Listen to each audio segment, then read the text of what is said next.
Hi, everybody, and welcome to the RHAP B&B for the finale of Survivor 44. My name is Mike Bloom, and holy crap, I say, as our reigning Survivor champion, we first saw but 6 months ago talking about crap. Jam Jam is the winner of this eventful, electric season. And at the end of a 3-hour finale, after show, relationship reveal, fake idol info dropping, signing extravaganza. We are here to break it all down with this final three to finish off our talks on Survivor 44, hopefully as motley as the crew that finished off the season proper. First, the co-host of the B&B, I'm going to try my best to not give her encouraging hand signals the entire time to tell her what to say, a la Carson and Carolyn. It is the great Liana Boraas. Liana, how are you? I will accept all the head nods though. Like your head is going to fall off of your neck. Yes, please. Thank you very much. I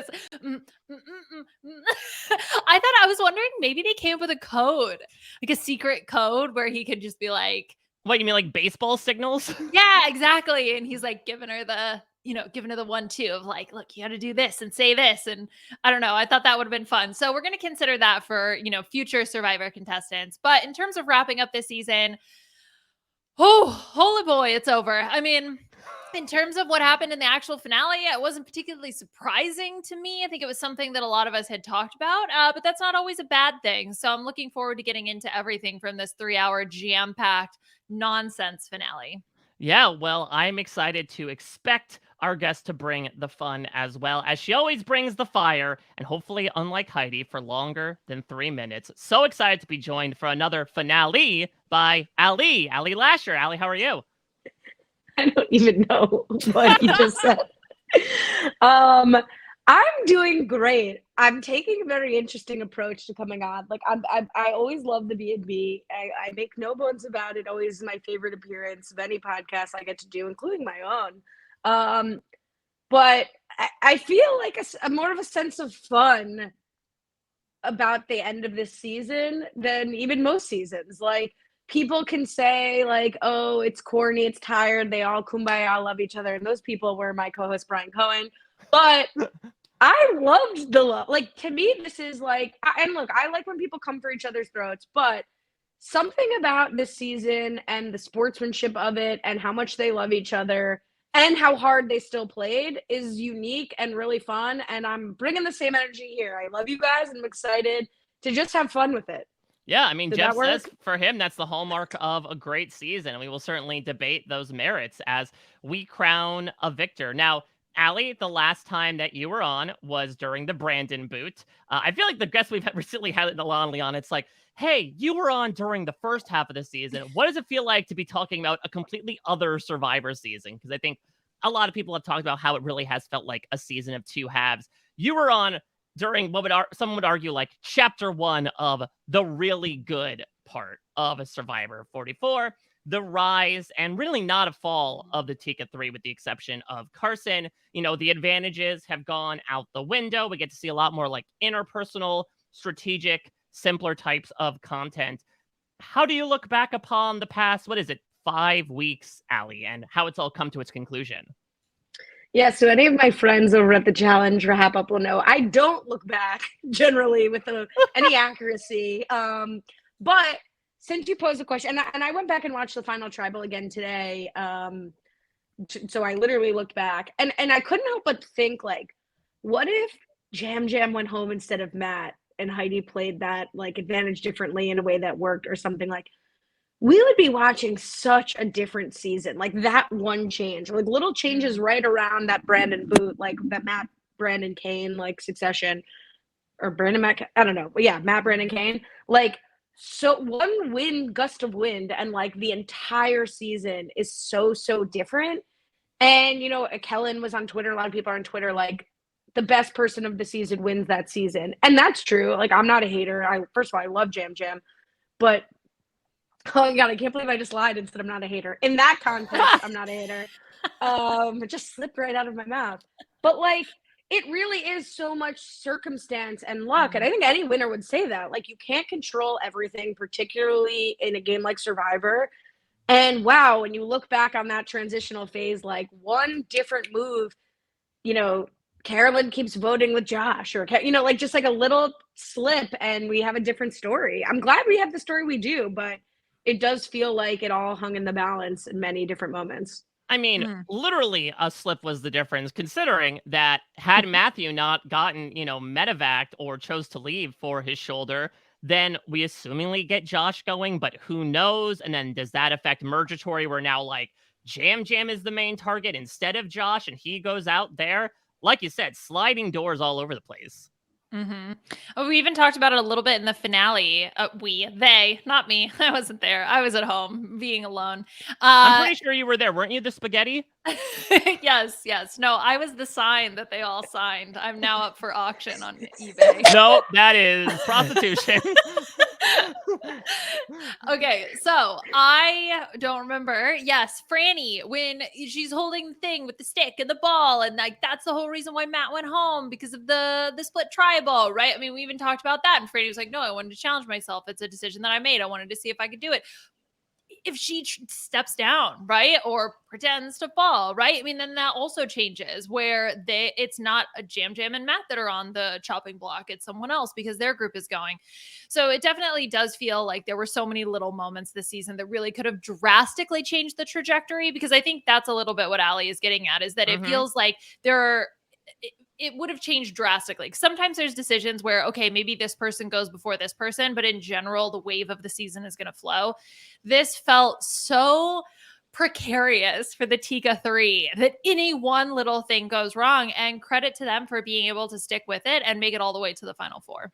And I think that was one of my favorite parts of the finale overall. I don't disagree with you, Liana, at all, that like an outcome that a lot of us, myself included, were loosely prognosticating for weeks upon weeks coming to fruition. I don't have a problem with not being surprised, especially after last finale. It's nice to be like, okay, we've kind of settled back. We're able to see the ending coming, but that doesn't make it any less delicious. I really have to commend the show for the storytelling of the Tika 3. It comes with pros and cons, because I think we've talked about this, that this season's editing definitely defaulted back to like the main characters and secondary characters that we have seen in the past, where it has become abundantly clear this season was the story of the Tika 3.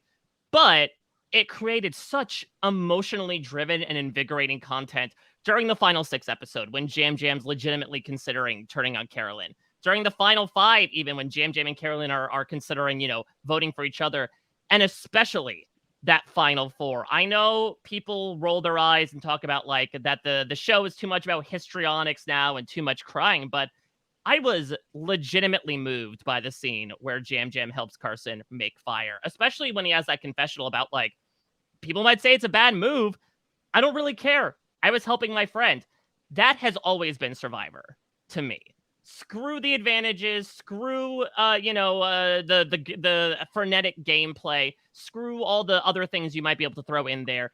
Since the very beginning, since Kelly Wigglesworth said it is immoral to have an alliance, I don't want to do it anymore, this is what the show has been about. It's about living with these people 24 hours a day, relying on them from a personal or a gameplay perspective, and then trying to weigh it alongside, I do need to get rid of them eventually. Do I want to? And it felt fulfilling to me. Now, should it have come at the cost of devoting so much content to them? I'm still heads or tails about it. But for me, the middle section, Liana and I were actually talking about this before we came on, of this finale was the strongest part. Just seeing the fact that these Tikas, for the first time, though they had entertained the notion, truly having to now go against each other. Heidi is safe for the time being. And seeing how much difficulty they had doing that felt so merited to me, and I think really made me feel moved. It felt very worth it.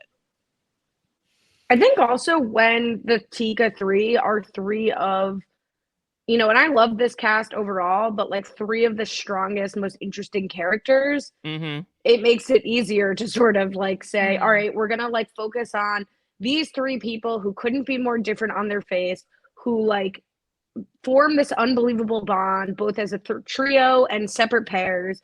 And like, it was interesting. I didn't feel like I was seeing an obvious story. Like, I was never not interested to see like, is Carson going to be able to keep Jam Jam on board without turning on Carolyn? Like, the Carolyn Carson Idol play that Jam Jam didn't know about. Like there were just so many. It wasn't just like a trio locked in moving forward. Like, and they were three of like the craziest personalities. But Mike, I agree with you. Like I was also moved by the story. I was never not interested in it. And that sort of, I think as I've gotten older, as an older Survivor fan than I was when I was a kid, and I was just like, backstab them. Like, you're not their friends, you're not their family. And that sounds like a very Jeff Probst way of playing. Like, the thing about being an older Survivor fan is you have more years on the planet than if you were a younger Survivor fan. No, but it's famously what started my one-sided feud with Stephen Fishback, because when I was in Max Dawson's class and I met Stephen and Cochran, I said like something like that, like, you just want to stab him in the back, like we're just sitting here viewers. And they were like, you don't understand, like these people are all you have and they matter to you and you think that you know. And I was like, ugh. But it's true with that perspective, like watching something like this, you can't help but be moved. Yeah. And I think also too, like, yes, it's only 26 days. It's only 26 days. But as Ali said, that's all you have. And so to see their sort of family dynamics with, mom, dad, and little baby Carson, it really does feel so interesting to spend so much time and energy on their dynamics and their social relationships and all of the little quibbles and quabbles and stuff that they went through that, I'm sure is happening between other alliances as well. I mean, we see a little bit of that with Danny and Heidi, but we don't like dedicate so much time to it. We really got this like deep dive into them and into their relationships. And I think that also gives me an appreciation for the complexity of the relationships that we know exist, but this time we were actually shown because we were dedicating so much time to these certain subset of players. Now, all that being said, I thought it was a good finale overall. I think that the middle part was really fantastic between that emotional aspect as well as whether or not you like the Final Four fire making, Heidi's choice to put herself in. Clearly, the jury was having a time with it. It was this thing that earns her second place money at the end of the day. And the final tribal council, I thought, was good. I mean, it was predictable because we thought just put Jam Jam in front of any public speaking setting and he will just mop the floor with anybody. Maybe a bit disappointing, I think, from a lot of people's perspectives in both Carolyn's performance and her subsequent lack of jury votes, but we'll get into it. I will say, I think an unfortunate externality that comes with this modern day format and its finale is that I feel like we are now 4 for 4 on kind of deflated balloon final 5 votes, where the tough thing is every single one of these finales, they have dedicated about like 42 minutes without commercials. So essentially the length of an entire episode is dedicated to the final 5 vote, which does make sense. It is the last regular vote of the game. There isn't really a lot of strategy around who's making fire. And so it makes sense as to like Lauren gets voted out, we go immediately to the next stage challenge. We don't need a lot of like feedback as to any big votes that happen because by and large, these are some of the most straightforward votes of the season. We have seen it with Ricard, with Lindsay, with Carla, now with Lauren. It is, okay, here is someone who we think is a reasonable threat if they make it to the end. They have friends on the jury. They have somewhat of a resume. Oh, look, they lost immunity. Let's not take a chance and even try to bring them into fire. Let's cut them off right now. And I don't think it's coincidental. So it is sort of like a means to an end. I just wish it wasn't something that we had to dedicate half of our 2+ hour runtime for the regular episode into, because I did feel, especially this time with like the idol hunt that didn't turn up anything, this felt a little dragging its feet to me. I think it felt a little bit dragging its feet. And I think it was a game of cat and mouse that we had seen before. It was the will Jam Jam and Carolyn turn on each other kind of conversation. And this has happened now so many times. By the time I got to Lauren, like I understood her frustration at Tribal Council. That I totally was that frustration or was that just like, I don't know, a malaise cocktail combined with confusion? I had no idea how to gauge her mood at that Tribal Council. She was over it, dude. Like, and I totally get it, because if I were there and it would be like, am I really going to have to go through this song and dance again? And now it's my ass on the line. Like, that's how I felt. Because I mean, when you're in that situation and you have the person saying, oh yeah, no, you're totally right. We need to get out this person over and over and over again. Oh, we're going to turn. We're definitely going to do it over and over and over again. you just don't have the patience for it anymore. And so I'm happy that she was able to have a lot of time dedicated to like her emotions and her like the way that she felt. It was also just kind of like, I don't know, it was a little bit uncomfortable, to be honest. I felt like just put her out of her misery. Like, don't play this song and dance again. Like, I just felt bad for her. Mike, can you say those names again? Carla, Ricard. It's a Ricard, Lindsay, Carla, and Lauren. Okay. So it's interesting to me because I felt like Lauren's threat level, I was told but not shown. And like, I loved Lauren and I thought she was a beast and like really great, but I did not see her as such an obvious threat to win against any of the Tika 3 because of the story we were told. We were told the story of the Tika 3. So in what world is Lauren? I don't even think that her friends on the jury are that concerning to me because all of these people seem to really love the game and like value the integrity of their juror vote. And I don't think they would just vote for Lauren because they're friends with her. She'd have to make her case. So to me, Carson saying Lauren's the biggest threat during this first 47-minute segment, I was like, yes, we've only been shown the Tika side of the story. Clearly, there was more to Lauren's game than we were seeing on top of what we were seeing. And so that was like another reminder of like, okay, of course she's going because Carson's telling me she's the biggest threat, and I don't really see how they could be seeing that. So I don't know how you work around it though. Like unless you give like more fleshed out versions. Like Ricard and Carla to me had very fleshed out storylines, probably more so than Lauren this season. I'm sympathetic to the editors, but I agree with you that it was sort of with both of you that it was just like a slog and really more of the same argument they've been making the last 3 weeks. Well, I think it doesn't help that with people like Lauren, you know, Carla and Ricard had such large roles to play in especially the early part of the season. Ricard went to tribal council basically every single time. Carla was like the queen pin of her tribe as well. And like they both, you know, were involved with advantages too. So it makes sense they had some involvement. I would definitely agree that like Carla and Ricard seem separate from Lindsay and Lauren, who I think Lindsay is a more even-keeled edited version of what we got with Lauren. Just got left out of the vote, lost their closest ally, on the outside looking in, threatening in challenges, good interpersonally. But for whatever reason, it just didn't work here. To that point, though, Ali, I do have a question because I've been talking about this with some people that they felt the, oh, Carson is the biggest threat to win the game was a line that was being said by people to like justify why getting rid of him was a thing that they had to do they tried to do it at 5 and then at 4. Now that we're looking back on it and we do have some intel from, you know, Carson and a bit from Lauren to find out maybe how he would have done. What do you think, Liana? Do you think in this end game, Carson truly was the biggest threat, or do you think this was jazz hands for the editors to try to use to just, you know, remove any, say every single person's a threat and we'll just clip out what's the most appropriate reason? I think about what has been shown previously, right? And in the conversation, I believe it was Danny who was trying to decide between Jam Jam and Carson. And he was like, we got to go Jam Jam first. So in terms of the hierarchy, that means Jam Jam is a bigger threat. However, Danny does not speak for everybody. We see Carson have so many close relationships with other people that it's entirely possible that he had those better interpersonal relationships. We see him flip Lauren and Jamie in order to save himself in the week that Carolyn was going to play the idol for him. So we see him have a lot of social currency, and we also see him do a lot of things. So I think just looking at him, you just don't see somebody who's a threat. Like I look at cute little Carson and I'm like, oh, you little 20-year-old, like how cute, so adorable. But he is doing so much. And I do think we are being shown that. I just think his outer persona doesn't necessarily give off like big threat. And we also see him stacked up against Jam Jam, who has this incredible social aura and presence and charisma. But I think it's entirely possible that Carson was a big threat to win.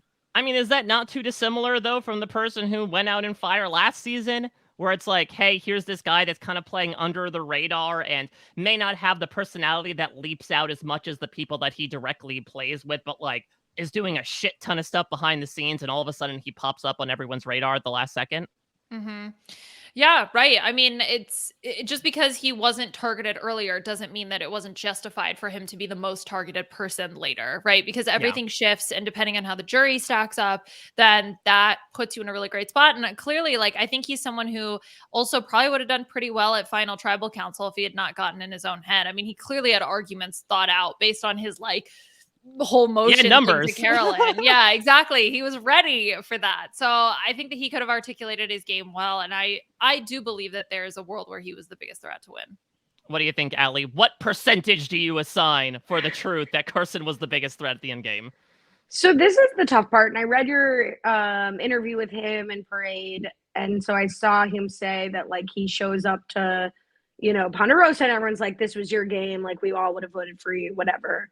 I that's not canon to me. Like what somebody says to you and try like in Ponderosa versus what would have happened. And then I saw him tweet something like, in 3 minutes, what I had done in 5,000 minutes, like rent, what was undone. Yeah. and I don't believe Carson is trying to throw any shade on Jam Jam's win by flagging those things. But I take a little bit of umbrage with that, as Akiva just said on our NGOG podcast. He takes umbrage, and I laughed. Because it's so hard. Like people today, the jury today could say, I would have voted for Carson. And then he shows up, fire goes differently, or even if it was a vote or whatever happens, and you don't know what you would do in that moment. So to me, it's like so irrelevant what he thinks would have, if he has closure from feeling that way, fabulous for him, whatever you need to feel. But it is so irrelevant, even to complain about fire as like, 3 minutes of fire versus everything I had done in the game. Well, what if you were truly the biggest threat to win, then you would have been voted out at 4. That's the whole point of fire. Like Jesse would have been voted out at 4. Malcolm was voted out at 4. If you're that person, you would have gone home. So I don't know. I just like have a bad taste in my mouth. And whereas I have a great taste in my mouth about how Carson acted this entire finale, I think he was so fun and supportive as a juror. And that must be really, really hard to get voted out of the game and come back and support your friends who survive you in the game. But I don't like the tour of, well, like, I probably would have won. I do think, like you were saying earlier, Mike, it would be really hard to imagine Jam talking in front of anyone and not capturing the hearts and minds of the voters. It definitely would have been close. Yeah. But I thought him versus Carolyn would have been close, and it wasn't. So yeah. Now I'm just imagining Carson as Mark in like the NASA production of Rent, and I can't get that image out of my head. Like the NASA community theater production of Rent. But they're all floating in zero gravity while they're acting. What are they going to do it on the International Space Station? The ISS version of Rent? Yeah, exactly. They got all the licensing up there. Like, all right, this is the first production of Hamilton in space that's ever done. Someone called Jason Curtis Rivera. We need Rent in space. It's Rent in space.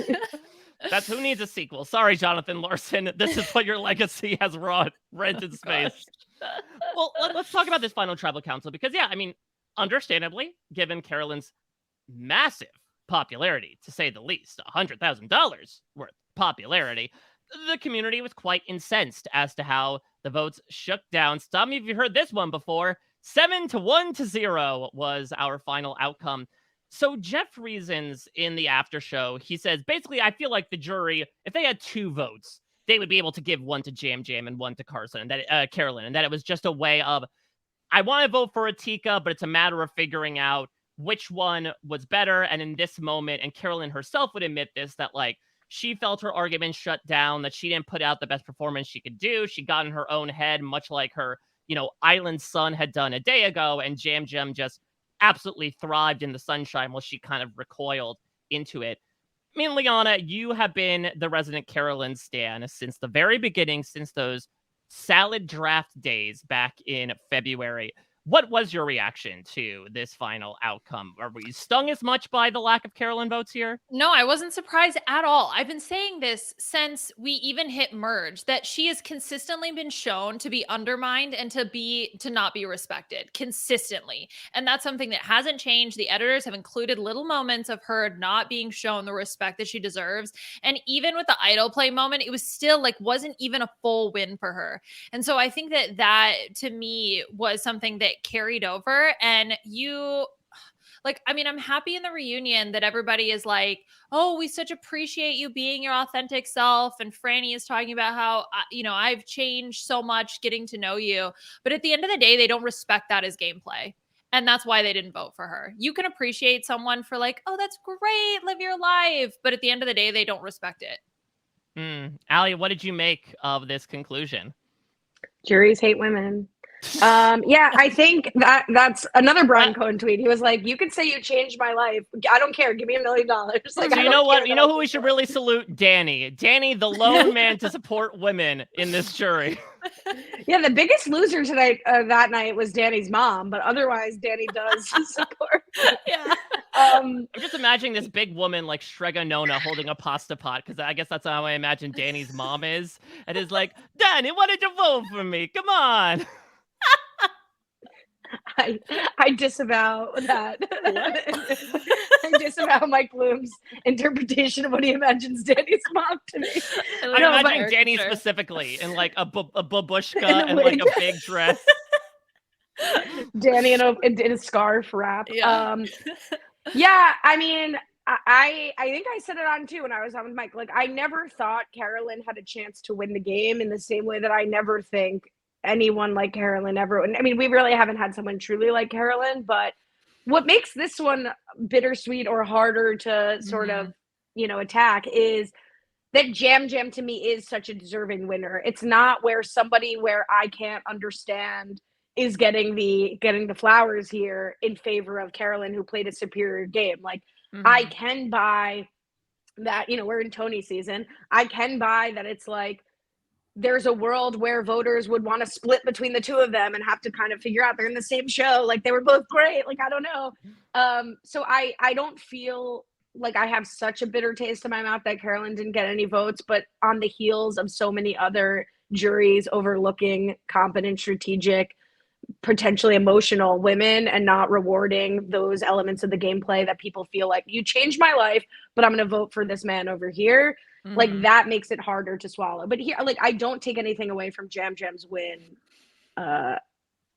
Even everything I just said. Anyway, I'm asleep. Especially Goodbye. Especially with that tribal council performance. And I think there's obviously also been a lot of talk as to like, why are we stuck on 7-1? Is there an unwritten rule in the contract that it has to be near unanimous in every new era vote? I think for me, there's obviously a lot of factors in play, but I think the main one I lean towards is that I do take most of these jurors at face value, that they walk in with like a relatively open mind. If they're not between all three, they're at least between two, and they are open to hearing arguments. I think what has happened in each of the new era seasons is that the person who wins runs away with final tribal council. Like, it is undeniable that they win it with their performance, whether it's partially due to the loss of others, like we see with a Mike Turner or a Cassidy, and then also subsequently, like, their ability to make people laugh, to bring up very salient points that the jury is in agreement with. And so I think what ends up happening is people walk in saying, yeah, I'll vote for anybody. And then there's that one finalist who does all the boxes that needs to be checked. And they're like, great, we're going to vote for you. And because that person is so out in front from that day 26 perspective, it leads to these outcomes where so many people pile onto them. Now, there are a couple of exceptions. When I spoke with Carson, I was actually a little surprised about this. He had said that he was actually, maybe this is still a bit of his mind being in the game to a point that you made earlier, Ali. He was sort of gauging the jury to see where they were voting because he wanted to throw his vote there. And so I do think that may contribute to like the team groupthink mentality that people are throwing out there of like, well, the jury all colludes together to vote for someone. But to me, I don't know, maybe this is just me being too optimistic and naive. I would like to imagine that it's not coincidental that we got these runaway votes, considering that all the winners, in my opinion, have had runaway performances in the final tribal council. I think Jam Jam killed it in the final tribal council. And so I think that definitely fits with your theory, Mike. I think also Heidi, who probably, I mean, obviously she ultimately ends up in second place, but I do think she could, I think if we had seen sort of a Cassidy Gabler situation happen again, where Cassidy is Jam Jam, where Jam Jam kind of bombs it a little bit, and Heidi is able to make a strong enough argument, I think she can walk away with a win. I think that her move to put herself into fire making. I mean, that's such a bomb move. And if you come in and have a really good final tribal council speech, I think there's a world where she can sway a few more votes. I think everybody just loved Jam Jam so much that really is a tough order. But I think Heidi kind of biffed it a little bit in the final tribal council. And part of it, there was the moment where Danny, the moment we were talking about, where he was like, even if it's my own mother, if they gave a bad jury plea, I wouldn't give them my vote. And this happens after Heidi has already given a few answers. I think it was a sign to Heidi. I think I think it was a sign that was like, hey, look, I'm on your side. I'm in your court, but you got to do better, girl, because this is not giving.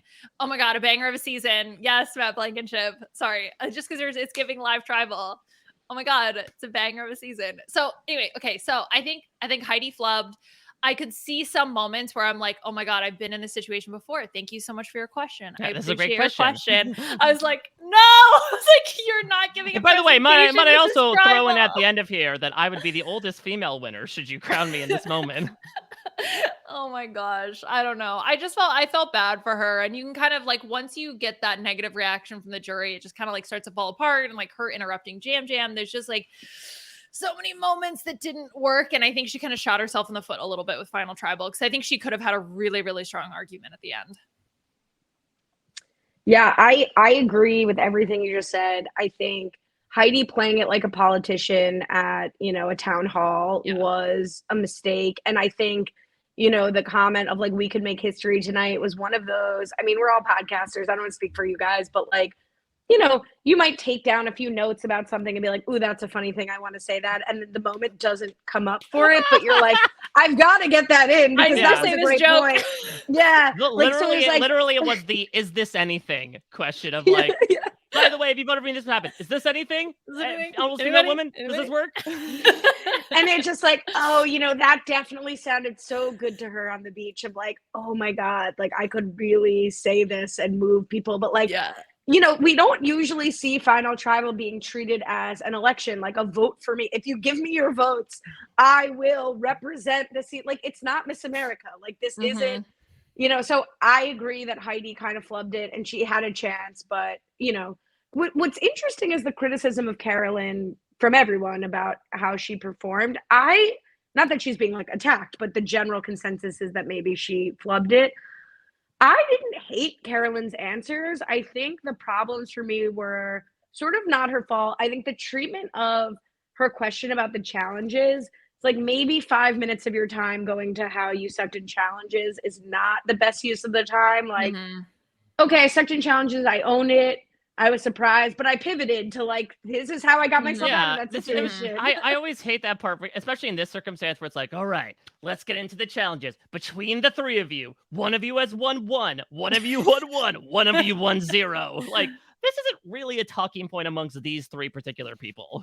And totally agree. And then the other part, I think Jam Jam so expertly understood, I'm going to show up here and I have to differentiate myself from the rest of the Tika 3, primarily Carson, if that, like, I think he goes right to talking about, like, you think I'm amazing, you thought I was great socially, but what you might not realize is I wasn't just listening to Carson. Here's how I differentiate myself immediately from the Tika 3.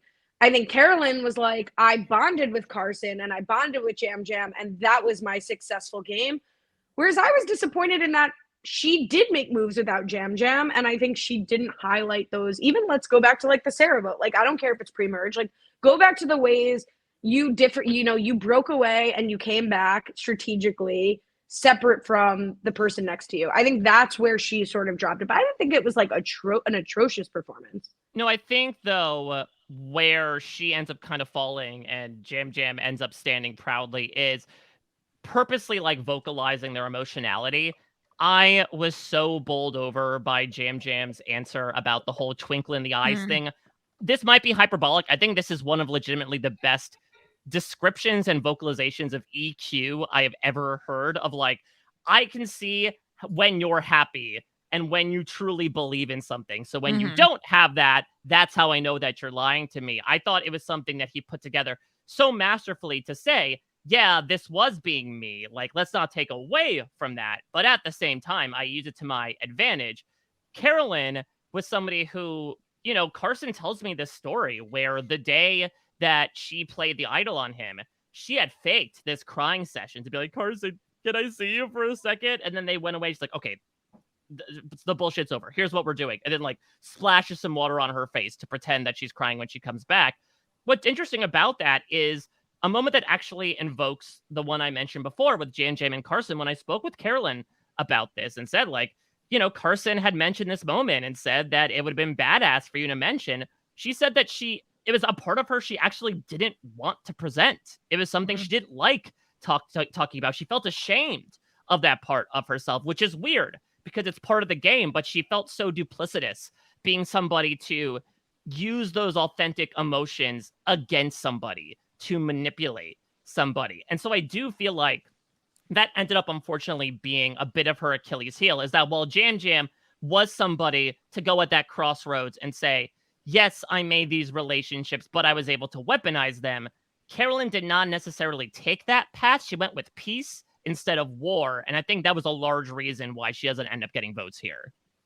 And that goes into a lot of like, I think the gender conversation around like why somebody who you view as like your mom betrays you, you take it a lot harder. Like now we're hearing it from the other side of like, she didn't want to own that sort of act, those actions. And then also, I don't know how much her recovery has to do with that. Whereas I think that really moved me during her tribal speech, where it really became clear, like she's playing Survivor, but from such a unique lens. And in a way, everyone plays Survivor from a unique lens. But like the fact that she didn't want to conceal her emotional side because that was sort of like a pre-recovery place for her. And I was like, wow, she really comes from a unique perspective into this game. And I do wish that was a little bit more recognized by the jury, but I understand why they have an idea of what they want to hear. And when they don't hear it, their vote is cast.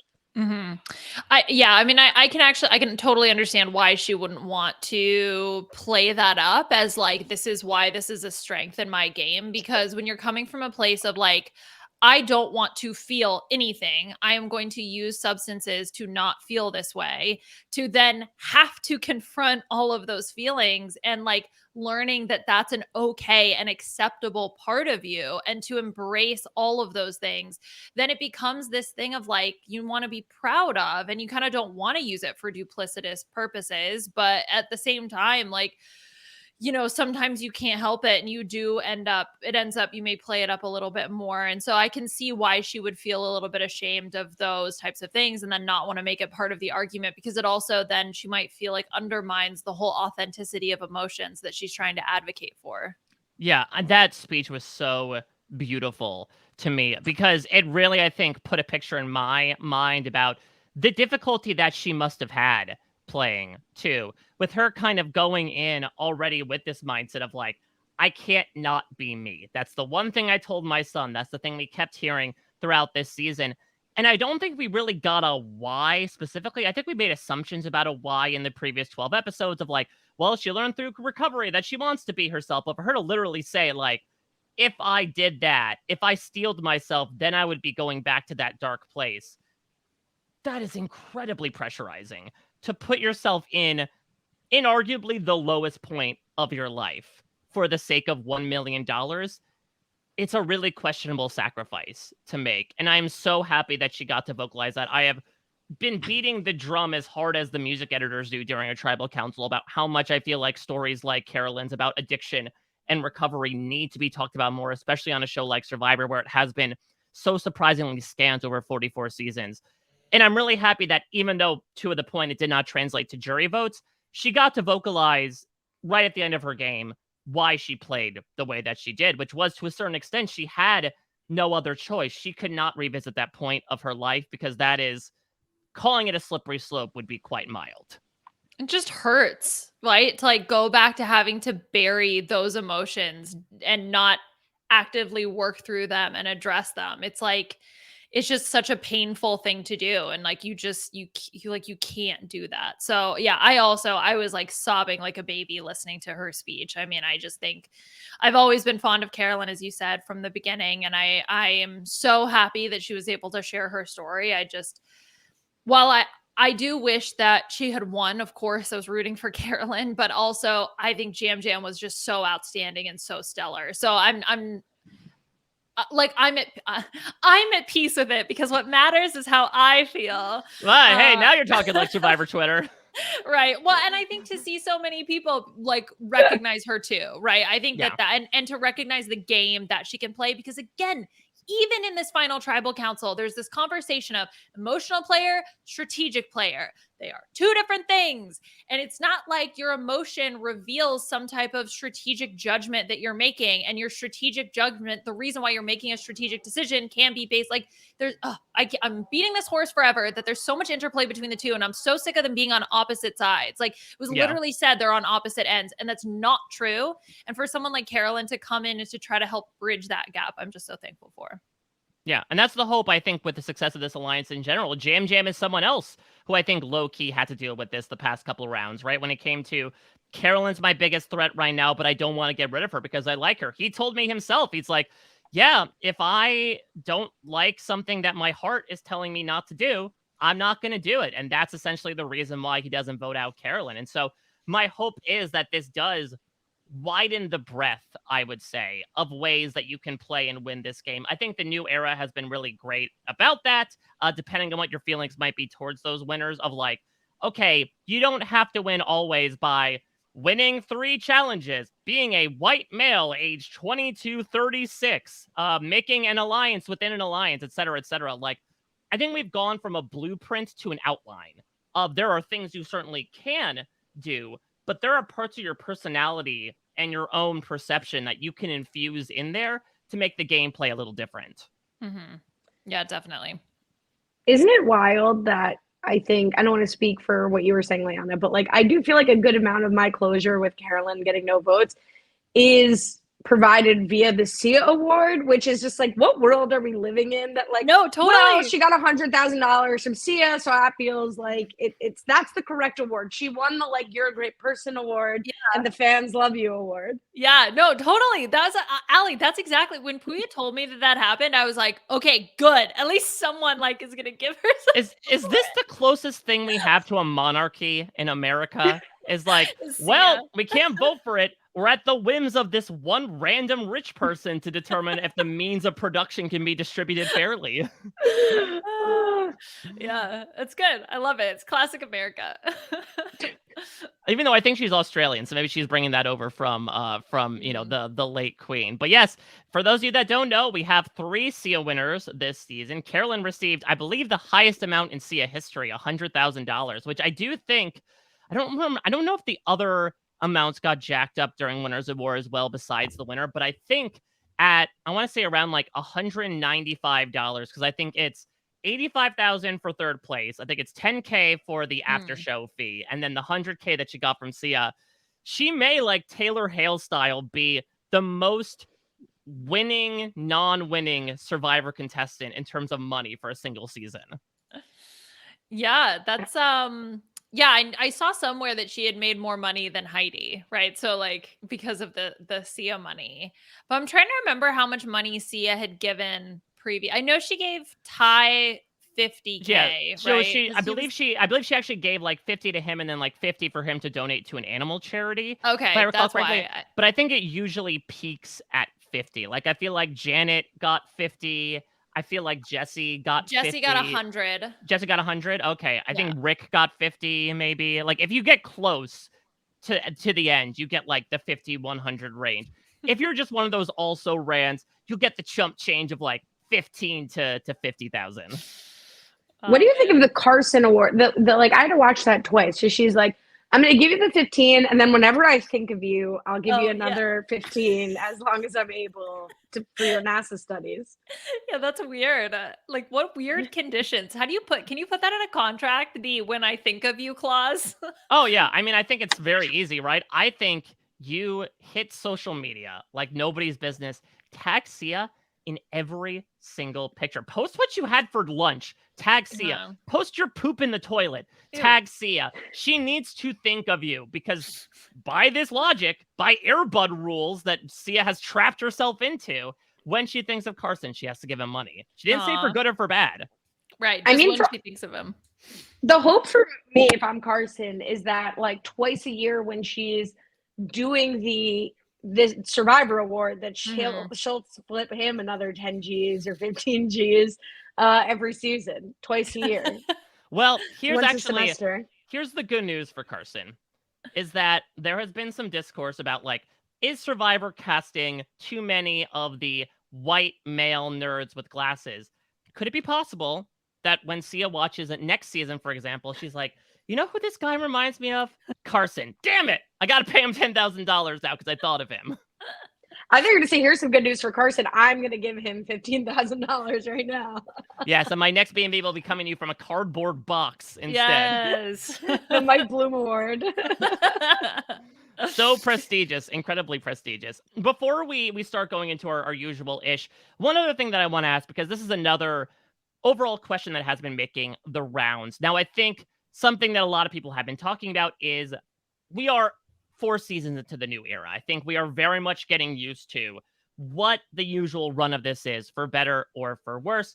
This was something that has been levied to Rob and to the internet at large. Liana, right now, rank the 4 seasons of the new era. 42 is my favorite. 44, 41, 43. Okay. I guess the major question I would have is why 42 over 44? I'm probably blinded because I love Omer and Marianne. Like, I need to go back and rewatch. If the actual content of the season is better, I don't know, because like I've taken such a liking to Marianne and Omer. So that's it. That's what my heart. I didn't think about it. I just went with my heart, and that's what I said. Yeah, but how much of that is influenced by post-Survivor? I mean, I think Marianne and Omer were okay, both for sure. Okay. So a year from now, after 46, Liana's gonna be like 44, then 42.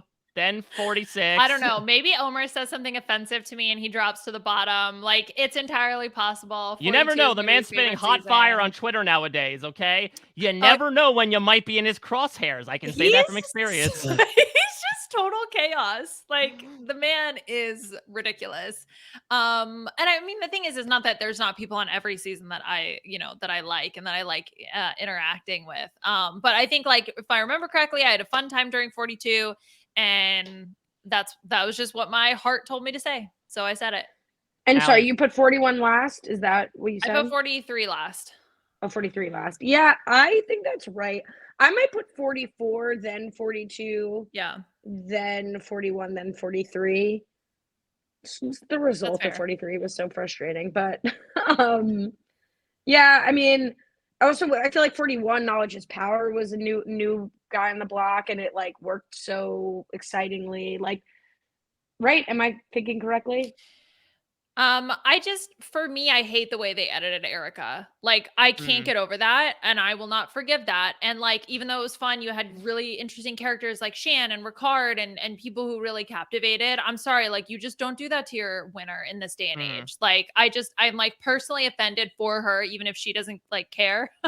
So that's why like a 41 for me would be lower. Yeah, I agree. No, I put that third to last. I want that on the record. But just if I'm thinking between 43 and 41, right? Like, what was exciting? I would put it over. I feel like 43 was more cohesive, but I think 41, to your point, had highs that I think we're forgetting about. Like, look, I think people are certainly feeling certain ways about Shannon nowadays, but like, God, the amount of fervor and obsession and frothing at the mouth behind what her and Ricard were doing through the first half of 41. Like, they were the season in the first half of 41, and I was so invigorated by it. I think her boot episode is still like one of my favorite boot episodes, but I think due to the elements of production throwing us for a loop as well as the players, it very much felt back and forth, up and down, that I think does take away from it a little bit, to the point that you mentioned, Liana, as well, about like a frustrating under-edited winner. So for me, I'm going to put 42 above 44. I really go back and forth because 44, I think the Tika Alliance, I absolutely adore them. I will still go to bat saying I think they're one of the best alliances. They're certainly one of the most entertaining. They ran the show. And for someone who watches the seasons for the story, I loved that story. For me, when it comes to casts, I am more about the ensemble-based storytelling than I am your like main character, supporting character, tertiary character stuff. And I feel like 42 had more of that. Yes, it did shoehorn in more of like the pictures from home, quote unquote, sob story stuff. But 42 to me was one of those rare seasons where I felt like I knew every single person and they all contributed to the season in some way.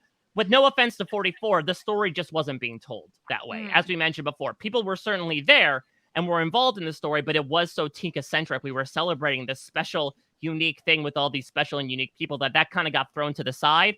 So that's my personal bias in terms of what I enjoy in terms of storytelling. I also think that 44 was a bit more like 41, especially in the first half of the season, in terms of just random shit being thrown out there. And that does hit in my book. You know, I'm not going to be a complete purist. You know, my favorite season is Pearl Islands, which has one of the most unfair twists in the show's history in The Outcast. At the same time, that had story value to me. And I feel like there was just so much happening in the first 7 episodes between 11 real and fake idols in the game in the first half of the season. Like, it felt like way too much, especially concentrated in half a dozen episodes. And no one had to say a silly phrase to get it. Come on. That's the other thing as well. More silly phrases. I mean, I know they can't do it, but like, oh, that twist in 41, that was so amazing. Like, was like, I'm sorry, they have to do what? And that's like our bread and butter, I think, on the B&B. Yeah. Like, that's our spaghetti cooked by Danny's mom. Is like, have them do stupid shit, you know? With the meat sauce. Yeah, even with like the beads, like I really like the birdcage twist, and it was nice to have the players actually be able to have secret idols instead of like, well, look what's on your wrist. Okay, we know you have an idol now. But I like stuff that requires them to kind of do in Practical Joker style, like kind of make him do stupid shit. Isn't that reality TV on the large? All right. Yeah, Ali. Wait, I want to know Ali's ranking. No, I think I said it. I think I put 44 first, but I'm a recency bias queen. I do, you know, reminding me of the antics of the first half is the best case scenario to make me switch. Not that that's your goal, but to switch to your rankings, both of yours.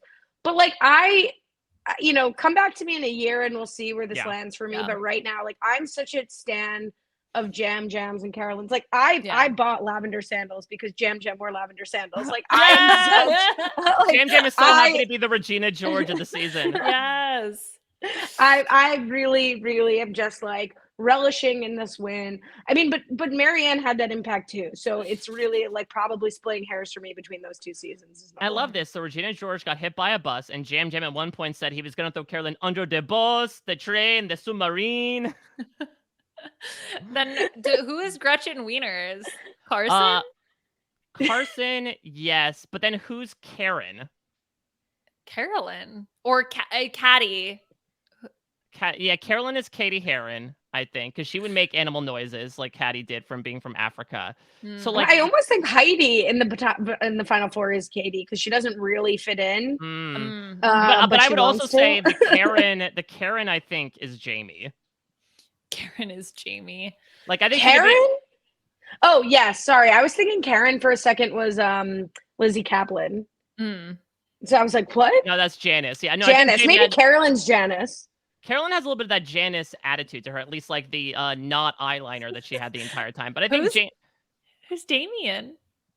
Well, now Damien would be Jam Jam, but now he can't be multiple characters. This isn't the Nutty Professor. Jam Jam can't play every role. Yeah, for me, I look at like Karen's like ESPN thing, and I'm thinking of like Jamie with the fake idol. Again, it's a little bit apples and oranges, but I feel like it's the closest comparison we get. Maybe Heidi's Tina Fey. Mrs. Norbury, whatever. Yeah, Mrs. Norbury. The Jamie moment at the reunion, I was like, are they gonna tell her? Are they gonna tell her? Are they gonna tell her? Oh, they told her. Oh, okay. Do we agree that's been, I think, talked about it by Rob's fact checker? Is this the best after party moment that we've had throughout the 4 seasons of Survivor? Yeah, it was amazing. I loved it. Yeah, but it's a low bar. It's like definitely like number one on a list of one. But yeah, that's true. I like also Jeff describing Matthew. He was like the guy with the bad shoulder who left the game. Does Jeff hate him? Because I actually thought Matthew was phenomenal this season and played exactly as a producer would want him to play and like mix it up with the fake idols and whatever. Does Jeff hate it? Like, I don't understand. Yeah. Yeah. I mean, either that or he's like, it was 2 weeks ago, but you might not remember because the game moves so fast. But there was this guy who fell. He hurt his shoulder. He made an idol. He left with the real one. He left the fake one. I am happy we got it, though. I had assumed that it wouldn't be the case, but we had to get it for the TV moment. I think some people still feel like the entire storyline landed with a fart, not a baby poop, as Phil might say. But I thought it was great to see. Of course, Jamie would have like the most positive reaction to it, and to see everybody freak out. I mean, Franny is like a shaken up bottle of soda at all times. So like, I just want her to be a juror for the rest of my life, even if she's not playing in a season, to give over the top reactions to things. Put her in the Boston Rob Sandra seat, like the perch above Tribal. Yeah, have her and Matt become the new Islands of the Idols. Oh, sorry. Wow. You mean Manny? Manny. I'd also say, listen, I felt bad for a smidgen of time where I'm like, we're doing Big Dick Blankenship, but this man, this guy, this lovely, sweet man, is a dirty bird, and he knows it. When he's saying it's a banger season, when he says, I'm just gonna slip a little something in right now, I'm like, you know what you're capable of, Matt Blankenship. I see through those glasses. I see through that cute little naive smile. You, sir, are an R-rated movie masquerading as PG, and I'm calling you out on it. Okay, first of all, he used sneak, not slip. Okay, that's worse. That's worse. That's not worse. That's not worse. Yeah, no, you saying I'm gonna sneak something in right now is a way worse opinion to me than slip something in. Okay, look. It's worse if you mean it in a dirty context, but if you're just saying it, it's not more dirty than slip. Right, like he didn't mean it like he's gonna just slip this in here. He meant like, oh, I just want to sneak this in here. I have more of a comment than a question. And by the way, I'm happy that that's your opinion, and you can have that opinion, but I do not co-sign that opinion of Big Dick Energy Matt Blankenship. No, see, I was just gesticulating it all along, Liana. That's what you had to say. And that's why you did, and that's why you're getting 0 votes here. No. I am, ever since you said dirty bird, I have not recovered. My cheeks hurt. He's a dirty bird. Season 45 logo. Those are a bunch of dirty birds on it. Omer shows up like, what were you saying about birds? He's like, how dare you? Birds are the most hygienic animals. Pigeons are actually misunderstood. Well, let's get into our own misunderstandings of these contestants, perhaps, as for the final time. We have a quintuple version of our preseason predictions. So we're going to start things off like half the finale did, with dedicating a segment to Lauren Harp. Liana, were your ambitions for Lauren as big as her hair? How did you think she would do? Well, I'm very happy that her hair is also very big and full of secrets. Yes, it's full. That's why it's so big. It's full of secrets. Okay, so I did have her going pre-jury, but I'm very happy to have been wrong, although the content we got was pretty much equivalent to her being pre-jury. So, maybe. So I said that Lauren would happily join Maddie's all-girl alliance, but this gets her in hot water when Jamie Lynn turns on them to side with the men. Lauren runs into issues because her fixation on taking risks equals idol hunting equals voted out. Lauren was able to get a few personal segments, but unfortunately exited early from the game. Also, this isn't so much of a prediction, but I just wrote, Ratu is a hot mess. Lauren was robbed. Her ally was Maddie and her enemy was Jamie. I mean, if you sub Lauren in for Maddie there, then it does make sense. Isn't that wild that, like, after the first episode, we're like, yeah, this Ratu, like, watch out, Kasaya, new hot mess tribe is coming through. And then it's like, post-merge, the Ratus are the strongest alliance. They're sticking together. They're not breaking. Exactly. Never going to turn on each other. Okay. So I had higher prospects for Lauren. I had her making the jury.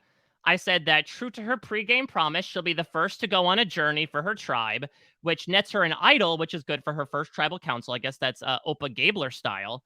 But she's far from done. In fact, I can't believe I said Opa Gabler style. Did you write that? Nope. I just, off the top of my noggin, was a reference. Good. 11 years in the making. Opa Gabler style, just lying there under the surface. Such a topical reference. That's good.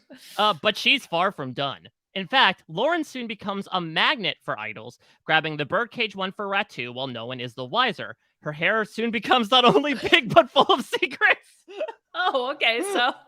So I just repeat the same 3 references over and over again. That much is clear. Despite her hardcore gameplay, she will have a moment where she breaks down and talks about her journey of post-divorce self-discovery.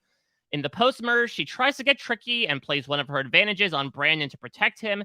Little did she know that a plan was made to purposely flush out her assets, and she is voted out in the process. Her closest ally was Brandon, her enemy was Kane, and a randomly generated phrase for Lauren was, "The bread dough reminded her of Santa Claus's belly." Okay. It's a thinker. It's a thinker. I mean, like once it's proofed, it's kind of like smushy. Shook like a bowl full of jelly. Yep, must be jelly because jam don't shake. No.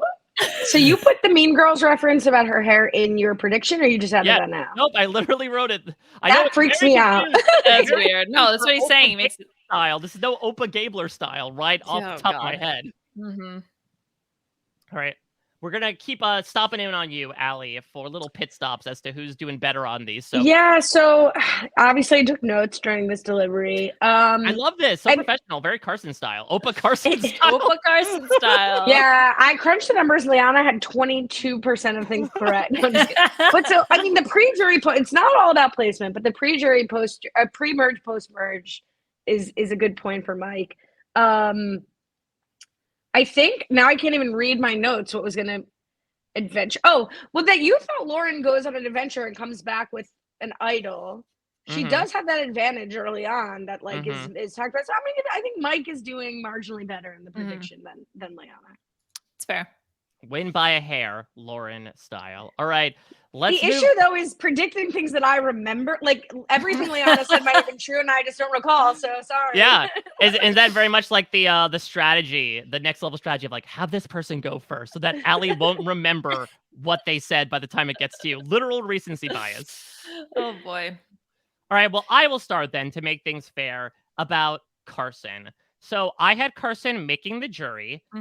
I said that he would go along with his initial plan of playing to his youth, listening but not talking, but he'll also be shirtless a lot to remind people he is actually surprisingly buff and not just a Christian carbon copy. #CCC. That never took off. Either prompted or unprompted, he will give an analogy at tribal council to the cosmos, i.e., Jeff, an alliance is a lot like the moons of Jupiter. There's a lot of them out there, but none of them are permanently habitable. At the merge, he'll be caught between going with the brawnier people or the outcasts. Wanting to have fun, he'll choose the latter. Unfortunately, this will label Carson as a flipper, giving him even less of a chance of winning than he did before. Like Omer, the person he wanted to play like, Carson will get cut at 6 after making an impressive run in challenges with a combo of his physical prowess and puzzle skills. His closest ally was Carolyn. His enemy was Danny, and the phrase for Carson was, "Grape jelly was leaking out the hole in the roof." Ew. You really slipped that one in there, Mike. Slipped or snuck. Ew. Okay. Dropped it in the pod right out of my ear. Sorry. I don't really get the Jupiter one. What about the moons of Jupiter? Yeah. There are a lot of them. Yeah, but they're not habitable. But like, what does that apply to in terms of alliances? Survivor? Like, oh, hey, I see. There's like, a lot of them out there, but yeah. you can't make a home on any of them. I see. Okay. Or yeah, you'll get frozen out. The exact opposite happened. Carson landed on Earth and made a very good 3-person with alliance. 2 people that you could probably confuse for aliens. I mean, yeah. I would be happy to send them off if the aliens showed up, like as our ambassadors, you know, Carolyn and Jam Jam. Oh, should they be on Stars on Mars? Oh, yes. Oh my God. I can't wait for Stars on Mars. Who's excited? This girl. Okay. Carson. So let me read my prediction for Carson because I had him as a losing finalist. Oh, it's so close. I know. I said that the uber super duper fan Carson shoots for the moon and lands among the stars, making the final 3. Carson plays an astronomically good strategic game, but his final tribal council speech never takes off the launch pad. Carson is perceived as always being in Carolyn's orbit and can't break away on his own meteor it, like merit, but meteor it Get it? So you won't merit, but you turn into meteor. Well, I wrote meteor it. And then in parentheses, I wrote like merit, but meteor it. Get it? So it's good. His ally was Carolyn. That's a very Heidi-like answer. Does this make sense? Anybody? Yes, thank you. Thank you for the question. Yes, his ally was Carson and his enemy was Bruce. Wait, his ally was Carson? Or his ally was Carolyn. I'm only loyal to myself. Carolyn. When you're out in space. You can only believe in yourself. Okay, 2 things on this. First of all, you guys, and I say this with the absolute most respect and adoration, are absolute lunatics. Okay, that being said, I can't believe you both sussed out Carolyn and Carson as a power duo. They both had the shops. They both had shops preseason. Oh, interesting. That was the smoking gun, was that shopping cart. For me, it was A, Carson saying he wanted to work with chaotic people, and B, like me very much seeing Carolyn looking at Carson and thinking of him as a son. Nailed it. I appreciated Liana's writing style and all of the allusions to space and science. I think I have to give this to Mike here because Carson it wasn't really like talked about, but I feel like Carson did have a choice sort of between the more outcasts of Jam Jam and Carolyn versus like with the tribe swap, and he was the one to get swapped. And you guys were both close on placement, and he did play to his youth. So giving that one to Mike. Makes sense. Okay, let's talk about Carolyn. Yeah. I have Carolyn as my winner pick. Yay! Oh, I'm so excited. Okay, here's what I wrote. My winner pick for this season does just that. Win. Is this in all caps? Yeah. Or like a different font? No, it's in all caps. Carolyn has the exact right mix of wacky and authentic, and she's also able to show off her strategic side. I said Carolyn is loyal to the soil and creates bonds with players like Carson and Jamie, who carry each other to the end of the game. Wow, you didn't call her Jamie Lynn? Jamie Lynn. I don't know. I guess I swapped out Jamie Lynn here. Oh, unless is this a different person? Oh, maybe a different Jamie who is also supposed to be on the season. I said that Carolyn would solidify her win when she wins fire making against Claire, because that was a thing that happened in my prediction. What? And I said she would have a stunning final tribal council performance when she drops her preseason quote, "I won't apologize for my emotions," proving that emotions are not a weakness. Her ally was Carson and her enemy was Claire. Well, you're trying to manifest something, as Jamie said, make the moves you want to see in the world. Ring. Yes. All right. Well, I had Carolyn making it to day 26. I had her as a losing finalist. Yeah. So I said that like many that come before her, quote, other Carolyn. Oh, right. Carolyn from Worlds Apart. Kathy, Debbie. Her personality will cause her to be on the outside as we get a sequence of people reacting to her behavior. But a Tika winning streak will bring her closer to Jam Jam, which gives her the leeway to start making deals. Jeff will give her the first, "Wow," or "I'm obsessed with you" remark of the season due to her responses at Matt Chet and Tribal Council. There will be a montage of just a bunch of yells and noises that she makes. And if not on the show, Scally definitely will. Wow, very meta. Wow, Scally reference. Yeah, I think it's the first Brian Scally in 10 seasons of doing these. Who would have thought? We made history, everybody. We've done so. Wow, we've really done something. Despite her aloof exterior, she'll help arrange some of the biggest moves of the season, surprisingly having a poker face while pulling off blindsides. Her strategy is more impressive than you may think. She does attempt to cut Jam Jam, knowing he has the best chance of winning, but when he wins at fire, her fate is sealed, and she ends up like her predecessor, Nora, with no votes in the final 3. Her closest ally was Jam Jam. Her enemy was everyone and no one. What the hell does that mean? I don't know, but that's a Liana strategy. I love that answer. I very much was starting to like slowly see through like, all right, let me just do the bullshit Liana does and see if I can get away with it. That's very much Carolyn and Jam Jam. And the phrase for Carolyn, she had the gift of being able to paint songs. Oh, I don't want to fall into the trap of Liana's strategy, but I do feel like it feels accurate for Carolyn that her enemy is everyone and no one. Yeah, Schrodinger's enemy here. Yeah, exactly. Liana, when you read yours, I was like, that you called it the emotionals like storyline and like that. I was like, Liana's winning this. Let's see what Mike has to say. But like, but then Mike, like, I have to give it to you because it's just like unbelievable. Some of the things you said. You called the jam part of it. You called the facial expressions, the Tika winning streak. You know, that didn't happen, but. Jeff's lover, just so many things you said were accurate that I'm like freaked out. They were winning the screen time. Yeah, winning the screen time. Yeah, I'm not letting you. You're not allowed to interview any more casts, Mike, because this is this has been a blowout for Mike this season. He's like crushed me in every aspect. So no more interviews, Mike. No job. No more job. No more job. All right, I'm fired. No more job.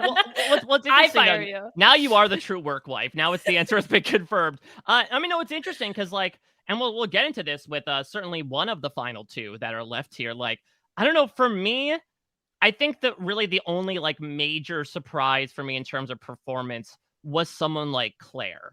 Like, for whatever reason, from my perspective, the people I thought would do well did well. And the exact opposite. Now, maybe it was through the most unlikely circumstances. Like, I certainly didn't expect Carolyn, Jam, and Carson, all of whom I thought would do well, to be like, the only 3 Tikas to make it to the merge. But at the same time, I don't know. It seemed like, well, maybe there were some arguments of like, all these people are being robbed through the pre-merge. I do feel like the cream rose to the top in a way, just based on what I was gleaning through interviews and how that ended up playing out on the season.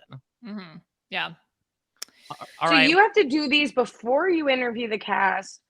And maybe you can change 3 after interview it. You know, wait, but I even don't know who they are.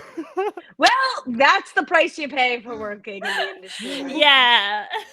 All right, maybe for the next one, I'll just look at their names and Issa look style, come up with an entire fan fiction as to how they're going to do on the show. I accept. That seems reasonable. Yes. All right, major handicap. Well, listen, I'm already going to assume this is going to be a gimme point to Liana because I would say a rare miss for me here on Heidi for this season. I had Heidi going out pre-jury. I said that she would get one of the first backstories of the season, talking about her journey from Puerto Rico to the U.S. She'll make an immediate motherly bond with the youngins on the tribe in Claire and Franny. Her engineering background makes her the authority of the shelter, which grinds on her tribe mates. But Soka's winning streak keeps her off the chopping block. The Heidiisms she provided will unfortunately be relegated to a secret scene because her tribe keeps winning. Oh, I forgot about that. Yeah, I asked about the phrases, and Heidi's like, I have these phrases called Heidiisms that I think maybe is a bit of a glimpse into like the unbalanced editing that happened this season. And Heidi gets taken out at Mergatory as the only member of her alliance who is not safe. Her closest ally was Claire. Her enemy was the giant ball they have to push. And the phrase for Heidi was, her son quipped that power bars were nothing more than adult candy bars. Where's the lie, is all I'm saying. I mean, it's interesting because like Matt, that would be sort of accurate for Matt with the Soka thing. Anyway, sorry, Liana, I interrupted. No, I mean, I was just going to say my bars have very low % sugar and very high protein. Like they taste like chalk, but it's fine. Yeah, very low % sugar, very high % Bob and Susie. Heidi, I said, was going to make the jury.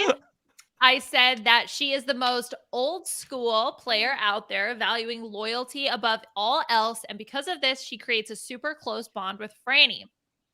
But after losing Franny at the fake merge, she's a lone wolf trying to find her pack and is a little lost before going out mid-jury. She finds 2 idols, plays one on herself when she doesn't need to, and went home with the other one in her pocket. I said that her ally was Franny and her enemy was Carson. Remember when everyone thought for a brief portion of time that she had 2 idols? So you were close there. Yeah, exactly. And she went home with the one she didn't have in her pocket at the end of the game when it ended. Yeah, I think neither of you really nailed anything here, but also I feel like Heidi was hard to nail down the whole season, you know, like it doesn't surprise me. But I do think it's, you know, I do think Liana takes it here with the idol, the placement, the Franny, I mean, it's interesting that both of you called like an issue with the Mergatory here because she had such an important role in the advantage in the Mergatory, but yeah. Okay. last but not least, I know. I'm our ready to winner. get the floor wiped with my sad body, but I'm gonna read mine. Oh. So I had Jam Jam. Stop selling yourself. I had Jam Jam jury specifically out right before the finale. So he was in that final the Omer 6 spot. Yes, the Omer spot. I saw a lot of similarities between them. Like really Omer social, Gangnam Style. right? Really social, but a little chaotic, but very charismatic. Okay, so I said that Jam Jam is the talk of the town. He is so social and friendly, makes bonds with every single person on the beach, and never fails to make someone laugh. This amazing social game brings him close to the end, but as a huge jury threat, Carson and Carolyn just can't let him get to the end. Strategically, Jam Jam was a bit of a wild card, throwing a few rogue votes here or there, but they never bounced back on him because of his strong social game. His ally was everyone, and his enemy was eventually Carson. Well, That wasn't bad. No, that was I don't think it was all bad, the players no. were there. The energy Yeah. was there. well, if people have been doing the math at home, Yep. which nobody has except for Carson, let me just raise my arms in victory. Bring out the Yeah. pizza, Jeff. Yeah. Bring out the sign. Yeah. It's been a long time. Somehow, some way, Jam Jam was my winner pick. Yeah. And Lightning was able to strike twice here. So I said that his jokes begin on the mat and never let up, as he consistently brings a one-liner to every tribal council he goes to. Jam Jam gets in tight with Carolyn and Carson from the get-go for being fellow chaotic oddballs, which allows them to form the tightest alliance in the game. We'll consistently see him endear himself to people by doing their hair on the island, using his off-island expertise. He'll have a segment upon meeting Heidi on a journey where they talk in Spanish to themselves. Think Dan, Lou, and Matt speaking Mandarin to each other, but much more wholesome. Wow. Dan, Lou, and Scally on the same set of predictions. Who would have thought? In the post-merge, Jam Jam's power position becomes even greater. He becomes the head of the Brain/Oddballs Alliance to take down the brawnier guys who were targeting him as a social threat. As a result, he's ensconced in a shield of likability and threats. Parentheses, we'll probably get a confessional of Jam Jam getting titillated by the term meat shield, that he easily makes it to the final 3. He turns on the charming afterburners one last time to make the 44 family make sure his victory is fast and furious. And finally, we never do get to see him poop in the ocean. His closest ally was Carolyn. His enemy was Brandon. And the phrase for Jam Jam is, a glittering gem is not enough. I don't want to take the wind out of your sails, Mike, because fabulous. Picking a winner, even when you do get to meet the interview the cast, is very, very impressive. However, I do feel like besides placement, there was more accuracy in Liana's prediction than taking out the strong guy. Like, that presupposes that there were all these like beefcakes in the post-merge game, which really. I mean, have you seen Matt Blankenship? Yeah, your mileage may vary on Kane as a meat shield, but I think that's at least a tie. Yay! Okay. Tie! I'll take it, a tie. I mean, I knew Mike had Jam Jam as his winner. Like, I had suspected it because I was between Jam Jam and Carolyn, so I was like, and we're usually similar pages. Yeah. So then I was like, oh god, and he's gotten so much right so far, and he said so many good things. No, but I'm happy for a tie. Yeah, for me, it was honestly like after Marianne and Gabler's win in particular, I'm like, okay, if now the door is open that these big characters can win Survivor, so I was able to like boil down to a top 3 of like people I thought could do well and I wanted to see do well in Carolyn, Franny, and Jam Jam. And then I threw it into a random number generator and was like, let me just like randomly do it. Like when 42, when I did the Brant steal, I'm like, let me leave this to chance a little bit. Let me rock draw this out. And I pulled the purple one in the form of Jam Jam. And maybe I should retire and go out on top at this point, because this will 45. I guarantee you, I will crash and burn like the birds on it. No, the bank robber guy. You got to go for bank robber man. Bank robber man. Yes. I'm excited for the 3 months to pass before you actually get to know them and not just refer to them as in your notes in in your predictions as bank robber man. Will he be the new Jamie Lynn? Jam Jam was Poop in the Ocean guy, and that worked out pretty well for him. And Carolyn was Touch Rocks lady, and I loved both of them. So, did we make a joke about this in December about Touch Rocks and Touch Grass being like the Survivor version of that? Yeah, exactly. Yes. Well, I mean, it's a banger season, so we're out here touching rocks. Get those rocks off. Okay. Are we done with our predictions? We did a great job. Allie's like, can I leave now? We're done, mandatory? right? I can leave. Get those rocks off. Get those rocks away from my face. Yeah. Now I'm just imagining Matt Blankenship as like Latrice Royale in a Drag Race challenge. Oh no, what a mess. Okay, something I didn't know I needed was Blankenship in full drag. Okay. We need you know what we need to do? Viacom merger, bring back Secret Celebrity Drag Race only with Survivor contestants. Yes. Oh, I'm okay, so I'm okay with specific. that. I want Matt Blankenship. I want Christian Hubicki. I want Jeremy Collins. That's my request. Ooh. Christian would be fierce. I was thinking Jeremy. I would love to see Jeremy in drag. I would love to see Jeremy in drag too. I think Jeremy could pull it off. Okay. Our last activity for this season. We're going to close things out with a game. We're playing Casuals Corner. It's been a long season, but we got to go back, circle round, and see what this cast thought ultimately of the season. So the way we're going to play this version of Casuals Corner is we're going based on which comment got more likes. So I'm going to read you 2 comments. Both are real. Both are from the Survivor Facebook page, but one got more comments than the other. So, I'm intrigued. Quick question. Oh, sorry. No, please. No. So we're doing it, you just said by likes, right? Yes. So now is a like any reaction or is a like?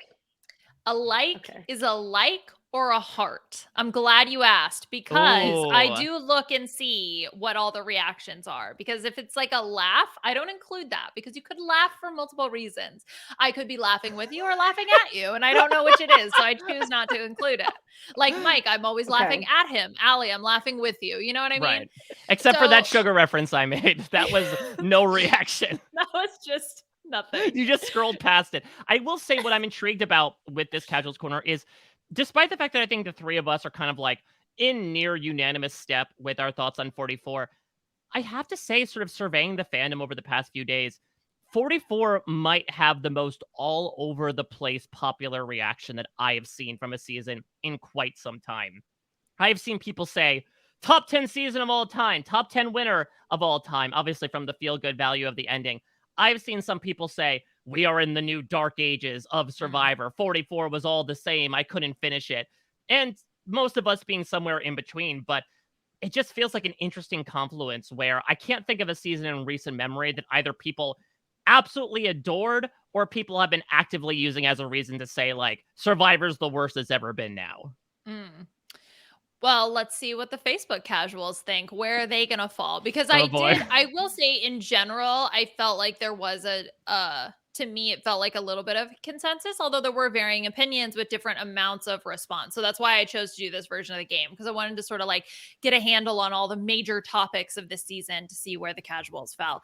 So let's just start off with Mike. You are going to have the first 2 comments. So here is comment A. The whole season, ... I want Survivor like it used to be. More working, fishing, more challenges, less puzzles, no weird twists. I miss what it used to be. Comment B. Loved this season.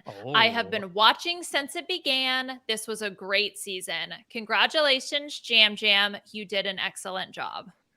Now, look, as someone from the journalistic trenches, I know that negative opinions tend to get more traction than positive ones. But, like, negative breeds negative. And now I'm thinking back to, like, what counts as positive reactions. And I'm thinking, like, maybe the first comment would get likes, but I don't think it would get hearts. I think the second one would. So I'm hoping that the casuals are as positive about the season as we are and go with the latter. Well, I'm happy that you have a very optimistic approach because it's wrong. So the first comment, this was the most liked comment on any post about the season. 532 likes to 78 likes for the second comment. Wow. Yeah. Yeah, so they didn't really like the ending all that much. But it's so strange because like all those things that person was asking for like was not present in the second half of the season. Well, it's interesting because I was gonna say you're coming into it as a journalist. I'm coming into it as a hater. So I was like, no way is the nicer comment gonna get more likes here. But I didn't think it was gonna be that big of a blowout. But what would have like turned me maybe to thinking it wasn't gonna get that many comments, the hater comment, because I do think a lot of people's criticism with these seasons isn't necessarily let's go back to like fishing. Like there's an in-between hater take of like, whatever. I don't think like, people who complain about the fire making challenge at 4 are not like we need to go back to season 1 where all we're doing is like interpersonal starvation and everything else. I do think that argument has kind of gone out the window as time has passed because now we have a more direct era to compare it to, which is essentially now everything before Survivor 41 of like, let's go back to that, to 39 days, to 2 tribes, to more focus on camp life. Though, if you rewatch those seasons, there wasn't too much of a focus on camp life. So yeah, I think it might be partially due to people being like, no, listen, I'm not being unreasonable. Let's not completely remove idols from the game. But there is a more direct comparison of a recent hallmark we can look back on and base it on. I was telling Puya about this, but there's always sort of a baseline level of bring back Rupert. I miss fishing. If you want to watch a real Survivor show, watch Alone. There's always an even level of those comments.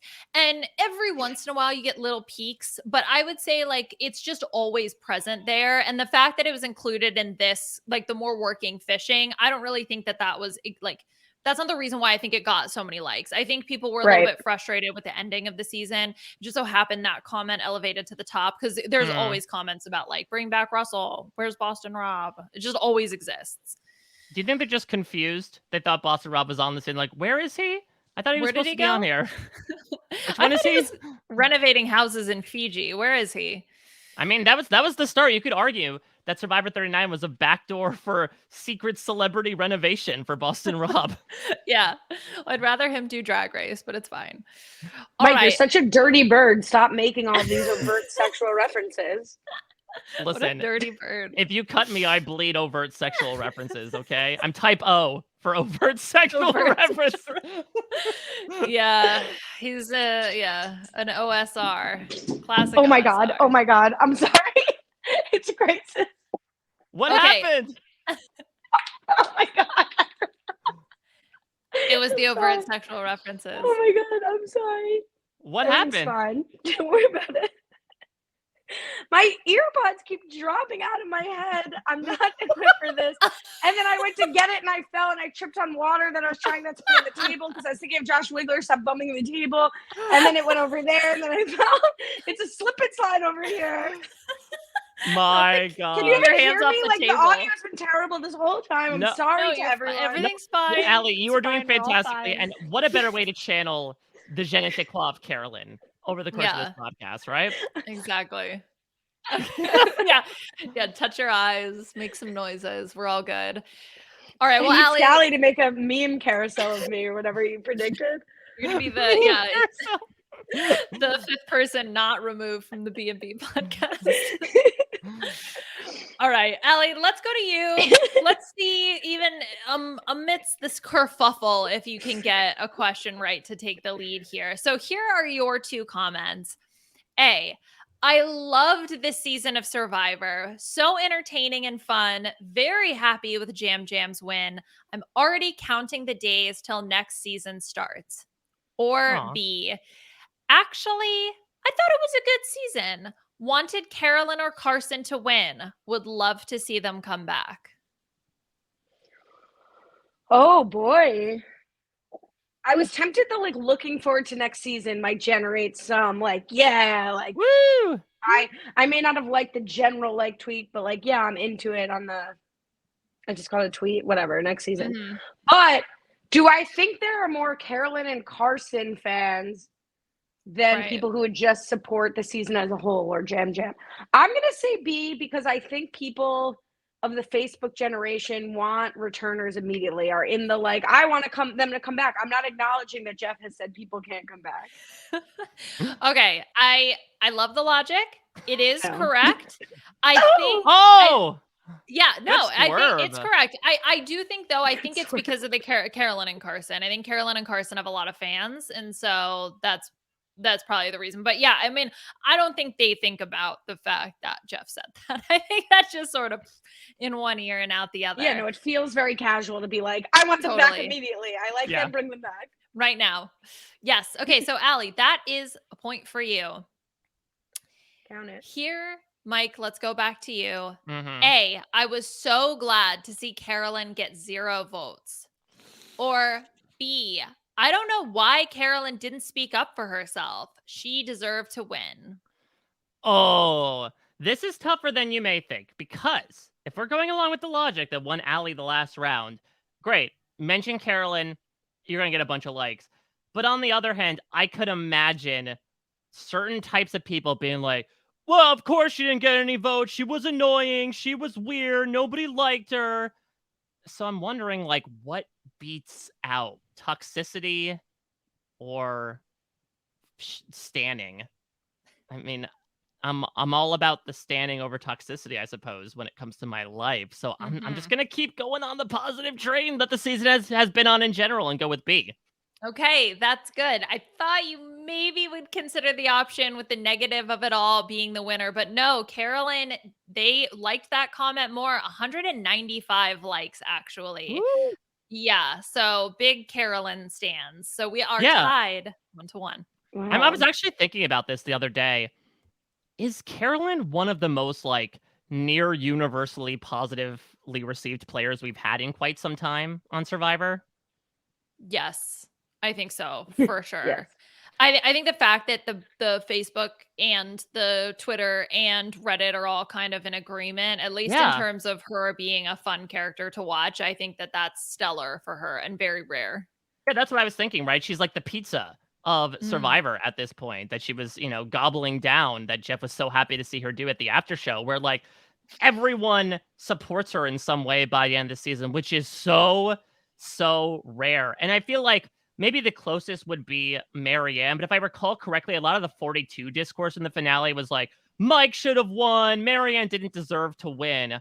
And I feel like that wasn't the case with Jam Jam, and there's just such a groundswell support behind Carolyn for her story, personality, gameplay, really like the holy trinity. Should we get shirts that say casuals and super fans and Jeff and Sia, like all of Carolyn's fans? Yeah. Be sure to have Sia in there. That's a good one. Well, let's move away from Carolyn. Let's talk about some of the other Final Four contestants. So, Ali, these 2 comments are for you. Comment A, I wish it was Carson. He deserved it.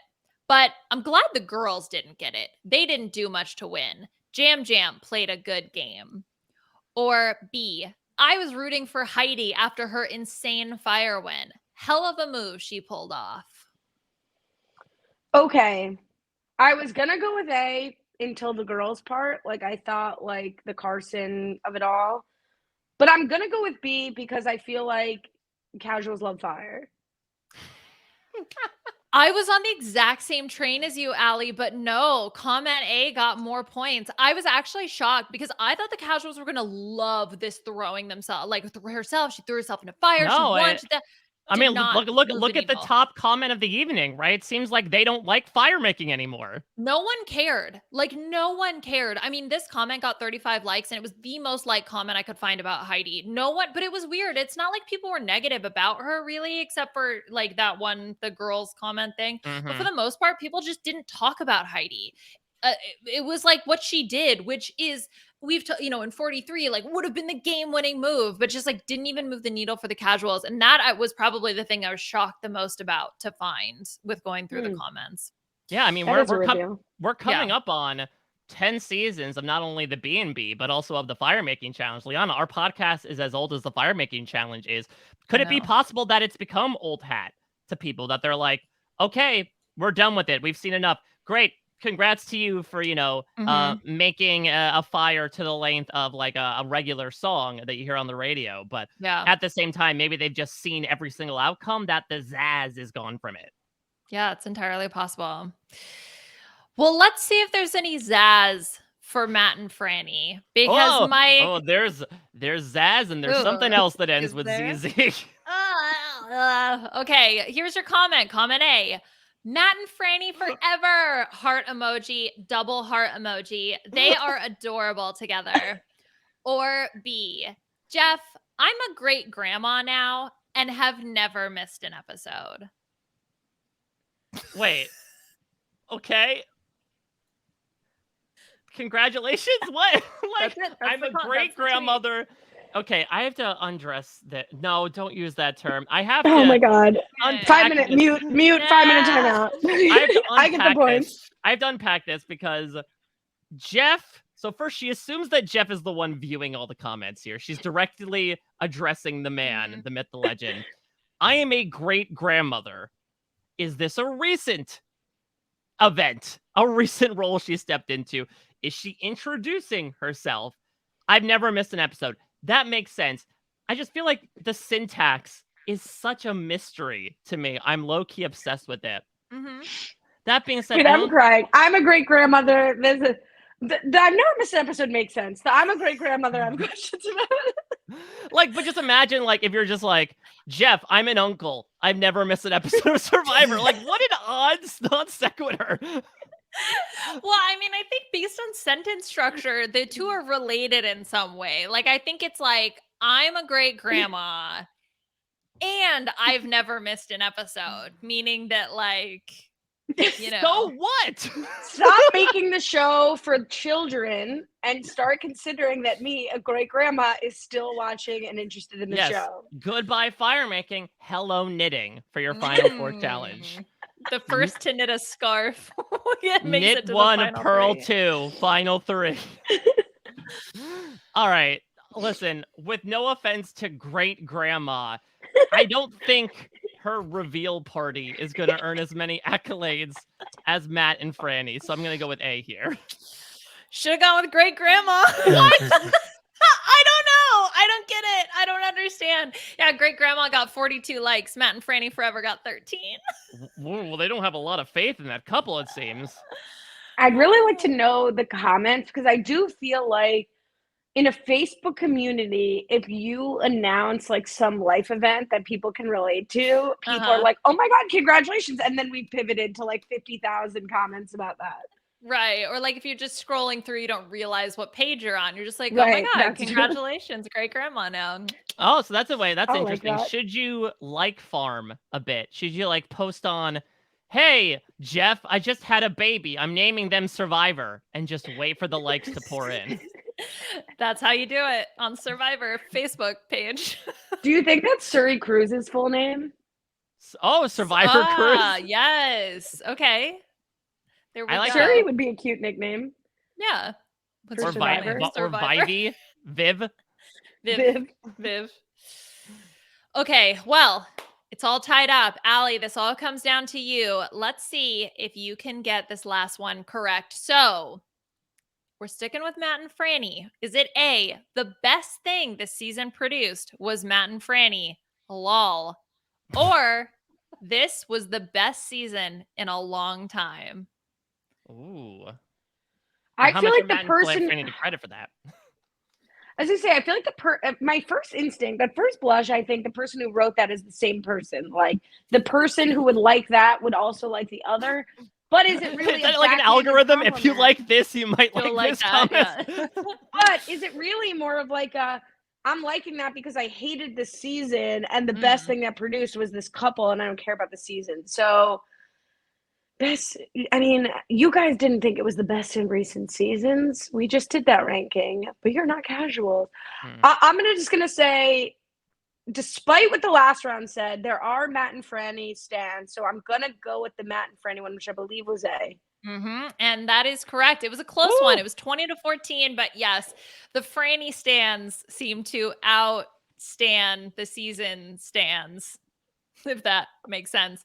So congratulations, Ali. You are the winner of our final Casuals Corner for the season. A few other thoughts I wanted to just bring up. These were some other comments. So one was really funny. Gabler wins for making fire quickly, but Heidi breaks the record by a whole minute and only receives 1 vote. I was like, okay, calling out season 43. I like that. And also, awful season, needs some real Survivor things, not putting puzzles together. They do puzzles in kindergarten. Wow. So I just imagine bringing like a jigsaw puzzle to this person's house and they like, wait, they got 5? This is for children. What so I'm are you excited for the kindergarten season of Survivor. Also, like, A, watch Australian Survivor. B, like, puzzles have been part for years upon years. It's always been a part. Now, maybe they have made it more of a conversation, especially with one contestant outright memorizing the puzzles ahead of time. But, like, puzzles are not a new school thing in Survivor. They don't like the puzzles. There were a lot of comments about puzzles. That's so interesting. Is it just because it was such a focus with Carson?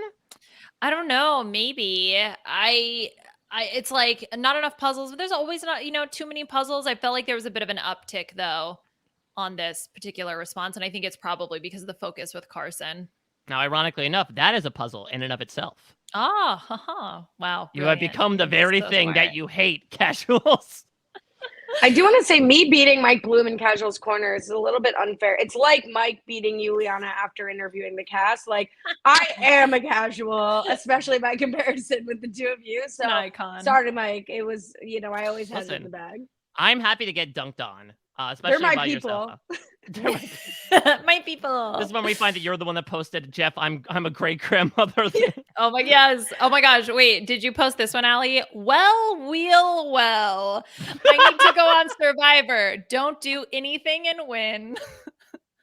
The reason that I know that the same person liked both of the prior comments is because I liked both of the prior comments.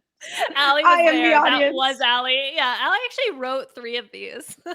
Not just the great grandma one. That's the way you break Casuals Corner is, again, you infiltrate, post stuff like ahead of time, wait for it to marinate, and then say like, I'm not sure. Maybe it's the one I wrote 2 days ago. I slipped it in. Just slipped it in. All right. Well, we're not going to let you sneak by, Ali, without doing what all of our guests do at the end of every episode of the B&B.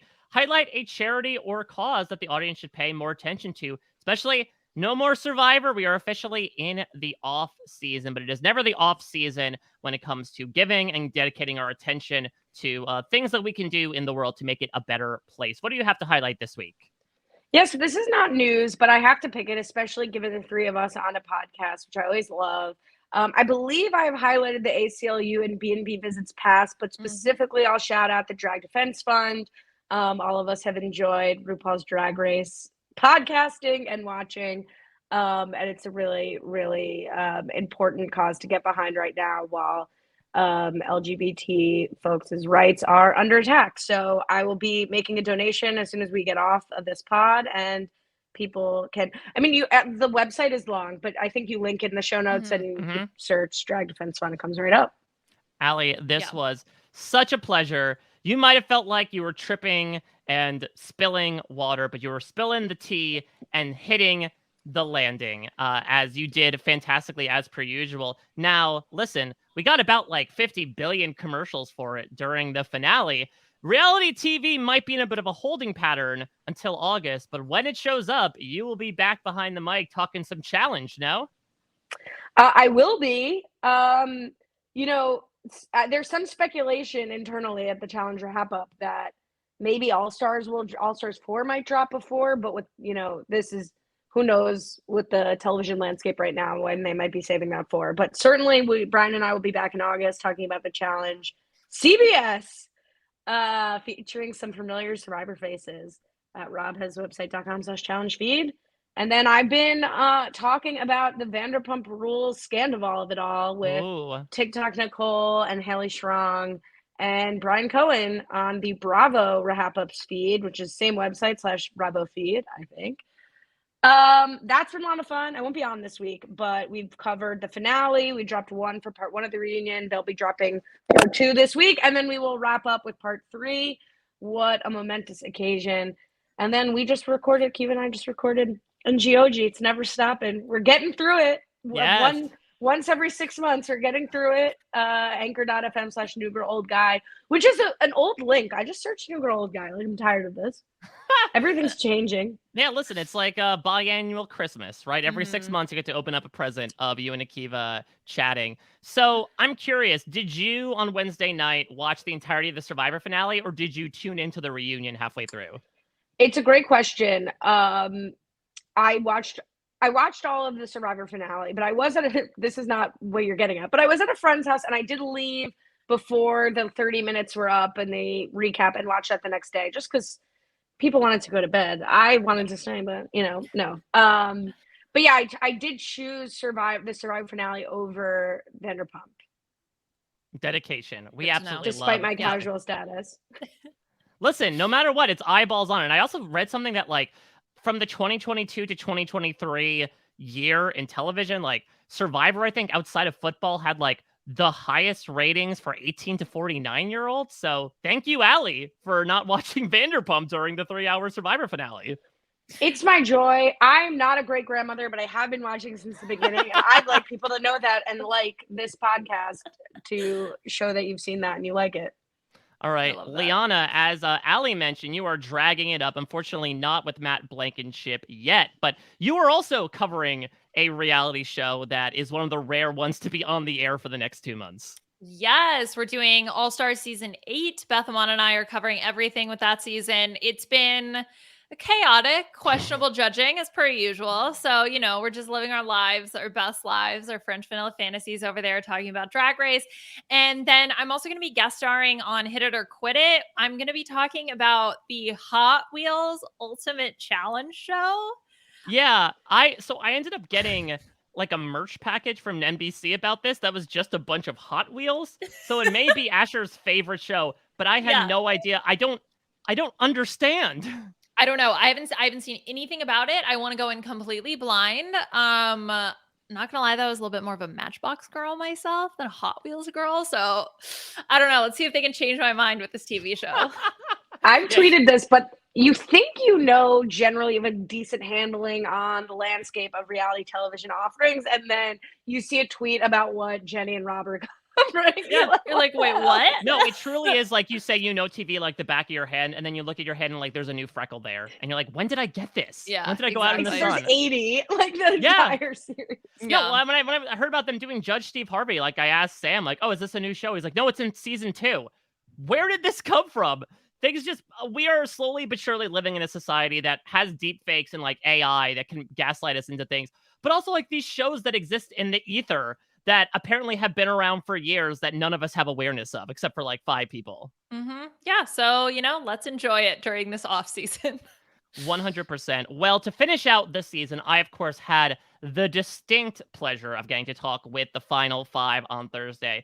That was all so great over at Parade.com. I mentioned a few of the things that I learned along the way, but what a cast. What a spectacularly fun group of people. And thank you all in that cast for allowing me to, check in with you all every week and opening up so much about your experiences. I mean, I think one of the reasons why Jeff loved 44 is like, no matter what was thrown at them, they truly threw their bodies into it. And I think that was reflected in the way they played the game as well as the way that they talked about it. So it was just such an honor to get to talk with them as well. That's all up at Parade.com. If you want some more insight as to like the Antarctica dynamics, whether Carson would or would not have won in the end, why Jam Jam chose to go the way he did, Carolyn's response to the way she was perceived on the island, which honestly she was a little surprised by, etc., over at Parade.com. Elsewhere on post-show recaps, doing lots of stuff there. We are recording this on a big day but 2.5 hours from now, Succession is going to conclude, followed by Barry concluding. I will be talking about both.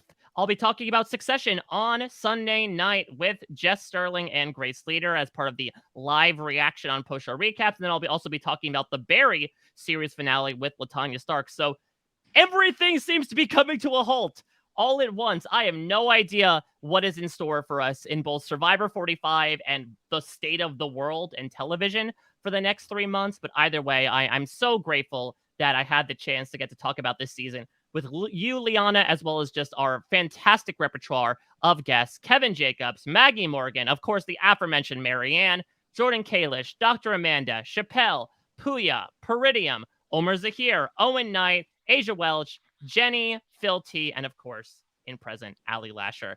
And Me the most. And finally, Yes. Liana, again, I'll keep saying the number, a la Carson, 10 seasons. We've been doing this for 10 seasons now. It's Yeah. absolutely ridiculous, and there's no one else I would want to do this with. I don't know why we're still allowed to do this. Like, that's more to me the surprise. Not like you and I are like workhorses. We'll like stick it out, but yeah, we haven't been canceled yet. So here's to another 10. Well, I don't know if you listened to the feedback show last week. Nicole Sesternino nearly canceled us thanks to Phil T. So I'm glad we were able to finish out the season at least. And we'll see in due time in the fall where we have a glut of reality TV, including 90-minute episodes of Survivor coming Wednesday nights. We'll find out everyone's backstory, who else's relatives have minor misdemeanors on their record. We'll have enough time to do so. And I'm really excited. I talked about this with Rob. I do feel like the way production was relatively hands-off in the latter half of the season gives me hope that they're going to try to take more of a laissez-faire approach to season 45. Much like my response to the casuals, it may be wishful thinking, but I'm going to go in with an open mind into what's to come in the fall. So that's going to do it for the B&B. Not to, put words in Liana's mouth. We may come back in a couple months to like maybe do some Big Brother stuff, depending on like what's going on in our lives, since I know Big Brother 25 premieres before Survivor, but we'll definitely be talking Survivor 45 in the fall. Thank you all so much. Seriously, as Liana said, I don't know how we're still here doing this, but you all are what makes it possible. And getting to meet people like I did last week at the Bryson Wen party and get to hear about how much you enjoy the B&B, like it brings us so much warmth in our hearts, just like watching Jam Jam celebrate his victory. So we're going to go nosh on some pizza and champagne for the next 3 months until Survivor 45 comes around. Thank you all again so much for listening. Until next time, we'll check you out at your next stay.